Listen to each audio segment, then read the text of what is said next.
very well appreciated by various ministries. So we are still hopeful, like the whole of the industry, that the allocation would again start for this. Now, whether it will start, when it will start, with what intensity it will start is something which we'll have to wait and see. So therefore, immediate quarter, I mean, it's too short a notice because currently the government, it's more of an election period, so the government cannot spend in this period. So we'll have to wait and see post-June how, and it's not going to be immediately after post-June, it's because it takes about 3-4 months for allocation to happen to the ministries. But when I'm looking at this particular segment, not for 1 year, but over a period of time, we are still hopeful and we think that there should be allocation back to this segment. And if that happens, I mean, the best of the year, we have done 100 crores of revenue only from central government. And now this year it is 3.6 crores. So this should tell you, and the network is the same kind of a network, number of screens. So that's an opportunity for us. Let's see whether that comes our way and how soon and with what intensity it comes back. Okay. Second, on the quarter which you asked about, the current quarter, as I said that the governments cannot spend because of code of conduct. And during this period, some of the political parties like this network as a medium to reach out to their voters. And this is not just this time, but we have seen in every general and state elections that this is when the governments are forced to stop the spending. All the political parties start looking at this medium, and we take it as a pride, because if the political parties believe that this is a network to reach out to people, one of them, when they come in power, they should have the same philosophy continuing into the government action. Okay. And regarding distribution of movies, so how many movies now we are distributing? How many are dubbed movies? So two parts. One is distributor revenue, content delivery charge that we refer to, which is almost 90 crores top line, revenue line item for me. There I charge a fee to distributors.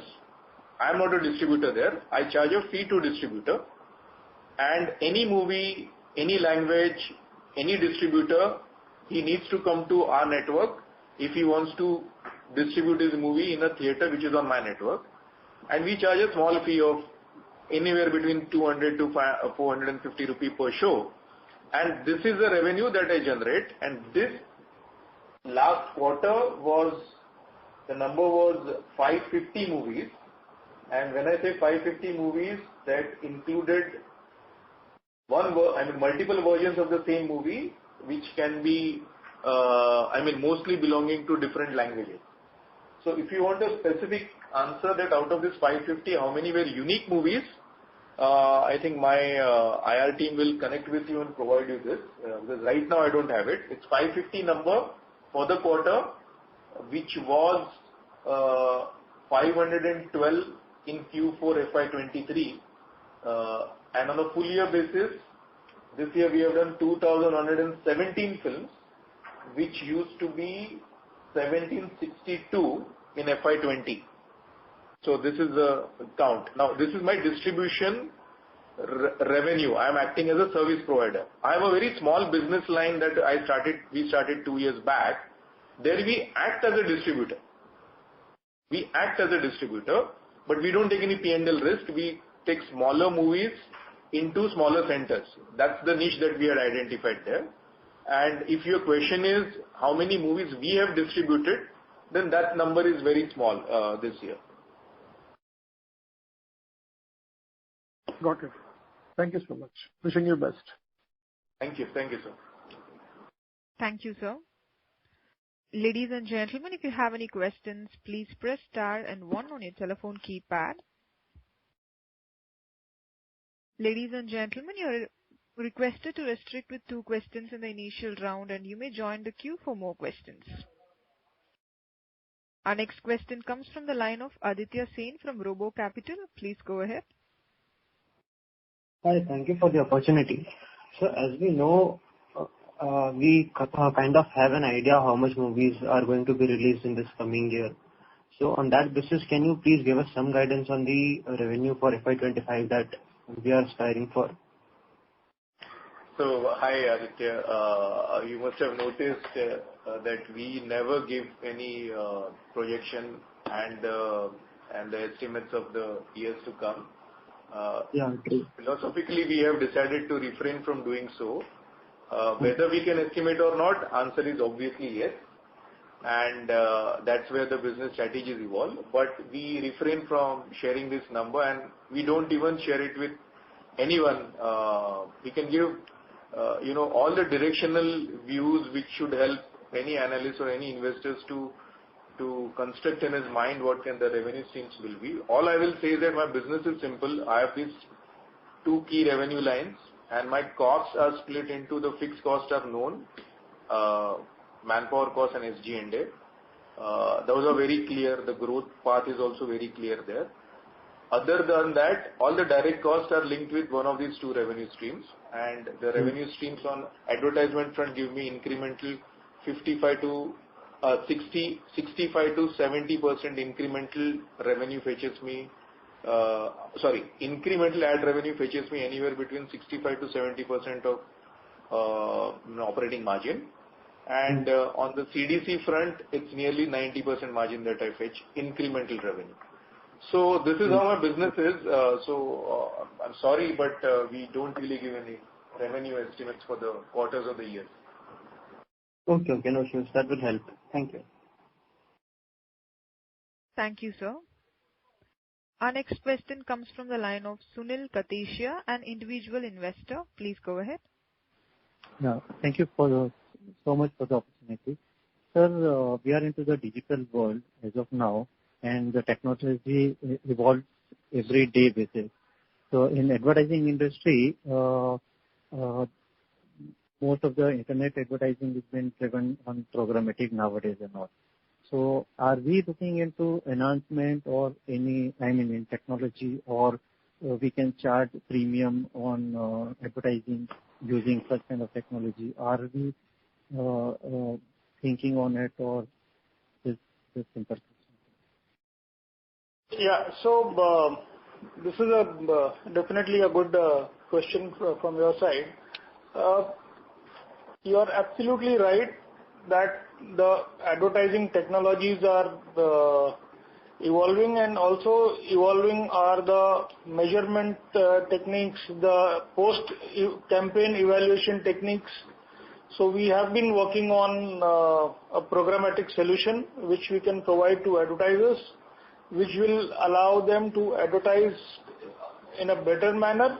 It will give them more value for money, and will allow them to also advertise on a sustained and regular basis, as opposed to just coming onto the platform for advertising on tentpole big blockbuster films. The idea is to engage with them on a long-term basis so that they can have extended contracts rather than film-based advertising campaigns. So we are definitely working on that, and that will be a tool in the hands of our marketing team to go out in the market going forward. Just to give one flavor to you, when you mentioned about programmatic ad, and that is being used in the digital era to target the advertisements to the right set of people, so that the efficacy of the spends is better, and therefore you are seeing that by leaps and bounds the proportion of the digital ads has improved, and the advertiser sitting at one place can select a particular region, a particular genre, particular set of age group, and then target his ads to only those users, right? That is what is the meaning of programmatic. Yes. And correct. So that we can charge premium for that. Correct. Now, I'm happy to tell you that the genesis of UFO, in a way, programmatic is a new word now for us, at least last maybe 3-4 years. It has picked up. But genesis of UFO ad network is, in a way, was to do targeted advertisements. So when I say that, today when an advertiser is coming to, say, Mumbai region, and he wants to pick up a particular region in Mumbai, then he knows that he is going to be targeting his ads for that region.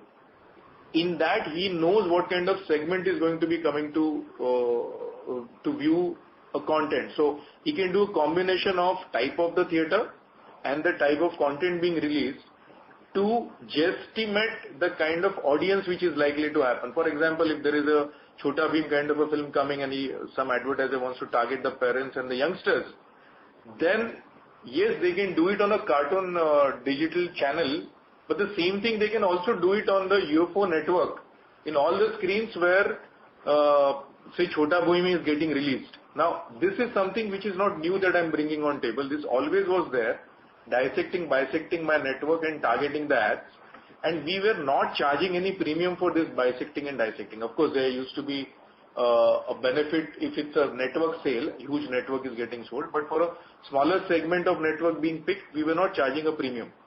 But all I'm trying to say is that in a very meaningful way, not just us, but all the digital theatres where the advertisements are played can become a programmable advertisement sources. Only thing, the advertiser has to do a combination of the theatre and the content being picked up, and this almost same comfort that sitting at an office he can feed in. Even in our case, we have provided the advertisers with a tool that they can sit, I mean of course through an agent, they can sit at their place and feed in their advertisements, select which theatres they want to play it, send their content, which we just internally censor it, and it plays out. So to a major extent, what is available for advertisers on digital medium through programmatic advertisements is available on our network, just that we were not vocally explaining this. Now I have explained it over a call, and much before me, the sales team have already started communicating this in the market with some of the tools that we have developed in this direction.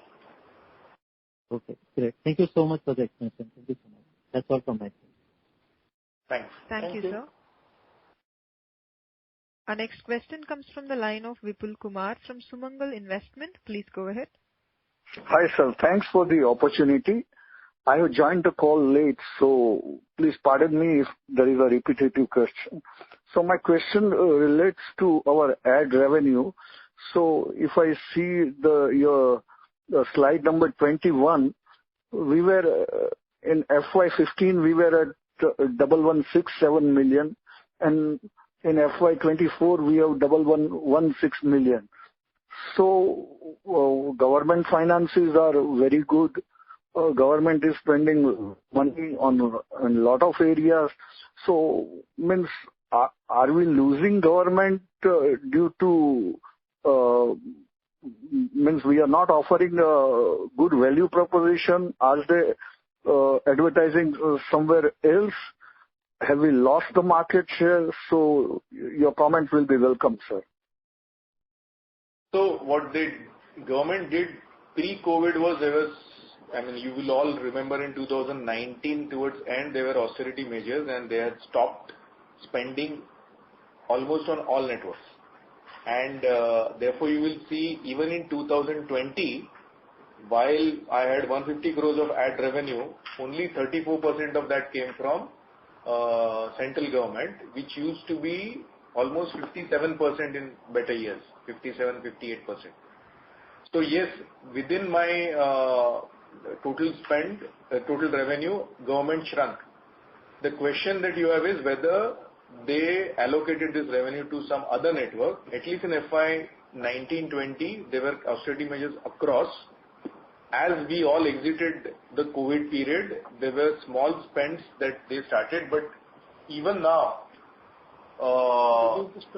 their spends have gone down significantly. I mean, if you look at up to December last year, you wouldn't have seen government ministries heavily advertising. In fact, as high as 60, 70, 80% reduction. They have officially, in fact, in some of the questions that were asked in Parliament, the government has formally replied saying that this is 1.5 years back, not recent, that they have shrunk their spends. But in one of the questions some time back, I had said that we hope that this is not what is the final strategy. They would look at communicating their, the good schemes and important schemes to Indians, and ours becomes a very relevant network. So, two parts. One is that there is a shrinkage in their spend. So, not that they have shrunk only on digital cinema and on UFO. So, nothing that our value proposition has weakened. And two, we are not seeing a heavy allocation starting from them at least till December, Jan.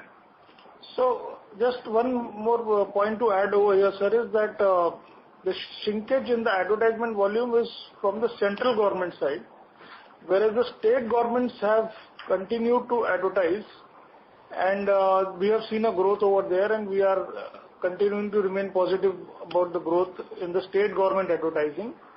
So largely, whatever shrinkage we see in the government advertising has happened on account of central government advertising, and state governments continue to show a healthy growth for us. So one small suggestion, sir. So from this quarter's presentation, if you can split the government spending between the central and state government, that will be really helpful. That's a very good suggestion, sir. We will start doing it. And it is important. Very important. And sir, my last question is regarding the parts and spares which you supply to theaters. So, how do you source them? Do you have any distributorship? Theaters can directly source from the manufacturers. No, my question is why they have to come to source the parts and bulbs and things like that to you? So, the way our business model is structured is we are 90% of our network is equipments which have supplied on lease rental basis to the cinemas.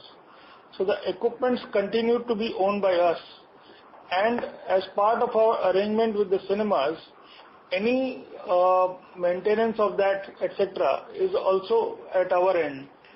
And what we do is we have back-to-back arrangements with our suppliers to provide us with parts, and we accordingly source the parts directly from the manufacturers, stock them, and ensure that the networks are up and running across the country. So it's not a decision of the cinema that he can buy a part from any other party and do it. It has to be done by us, and we have the contracts with the manufacturers to do that also. Also, the skill set that is required to maintain these equipments is with us. So this is entirely done at our end. Okay, sir. Thank you and all the best. Thank you, sir. Thank you, sir. We have a follow-up question from Ankit Kanobia from Smart Sync Services. Please go ahead. Thank you for allowing a follow-up. So my next question is related to Nova Cinema. I think we have mentioned about it briefly on our website, but we don't mention anything about it in our presentation. Any color on that as to how do we see that going up in the future, or do we have anything currently happening on this front? Yeah, so glad you asked that. Nova Cinemas, as we had mentioned, is a long-term infrastructure project, but we are glad to tell you that around 16 screens are currently, that would be around the 8 properties are currently in the pipeline for the Nova network, and we are looking at opening a couple of properties in Q1 of this year. So this project is on track, and we will soon be seeing traction on this front. So when Rajesh mentioned Q1, it's just a couple of weeks or months from now, because one of that property is ready, just waiting for the cinema license to come, which was little delayed because of the ongoing elections. The second property is almost 95% ready, and third property is again about 60-70% ready. And all these 3 properties are in UP, close to Meerut, and this is where the first phase is getting rolled out. We are just waiting for the things to start there, and therefore we have not given any detailed information in our on our earnings presentation. But glad you have asked this question. We are on track. It's an infrastructure project. We want to set it up right, and then we want rest of the country entrepreneurs to pick it up as a business, so that we can have many centers in smaller urban areas across the country. Yeah. Thank you so much, sir. That really helped. If you can throw more light on the business model as to how much capital is required in this kind of business for us, and what kind of margins and what kind of working capital gets stuck in this. So if you can give some more clarity, that would be very helpful. Because our other businesses... Yeah? Are you asking about Nova project, sir? Yeah, Nova project only. Nova cinema. Yeah. So, all I will say is that your company has always taken a decision of not heavily investing into either content or in the centers. So therefore, even in this Nova business model, we are heavily into the whole of the infrastructure cost. There is a local business partner who invests into the whole setup. Our investment is restricted to the equipment that we understand, which is digital cinema equipment, which we provide to everyone, and some of the sound and acoustics and the screen. So it's a very limited investment. That is point number one. So that should give you comfort that not that we are going to be pouring money starting theaters. As regards the business model there, from our side we have frozen it and implemented in the will be implementing in the phase 1. But I think here you should allow us some time, because here the bigger challenge that we all have is to make sure that the centers, decent centers are put up in smaller urban areas, and these decent centers turn out to be good enough to attract footfalls. And what happens in malls in bigger cities, where the cinema becomes the anchor tenant, same way even these Nova centers should turn out to be anchor or the crowd puller in those urban centers, which in turn helps a lot of lot of commercial activities around it, and it helps the overall ecosystem, which we have seen in malls here, what a good theatre can do. So we want to make that happen first. You be less assured that, as I said, that there is no heavy capex investment that we have taken it on our head. And same way, the business model more or less remains same in case of these exhibition centers. Just that the operating cost will be lower here. Of course, the ticket price would also be lower. But as you get the footfalls there, these centers are designed in such a way that there are other avenues where the footfalls can be further monetized in terms of food, or in terms of retail activity, or some sort of services which can be offered to them, digital services. So that's a composite model. I would request that you give us some more time. Let us first get these theatres up and running at the right centers, and we are there now. Maybe 1 month, these 2 centers will be up, and then we can explain you in detail this model. Because as Rajesh said, this is the infrastructure project, long-term project. Plus, we are very hopeful that when this picks up, it's going to provide a captive audience or captive network to UFO's core business. So we are very carefully building this business. Thank you so much, sir. That was very helpful, and all the best for the future. Thank you. Thank you, sir. Ladies and gentlemen, if you have any questions, please press star and 1 on your telephone keypad. There are no further questions. Now I hand over the floor to Mr. Tanuj for closing comments. Thank you on behalf of Central Securities Limited. We would like to thank the management of UFO Movies and the participants with them. Thank you, sir. Ladies and gentlemen, this concludes the conference call for today. Thank you for your participation. You may all disconnect your lines now. Thank you and have a good day. Thank you. Thank you.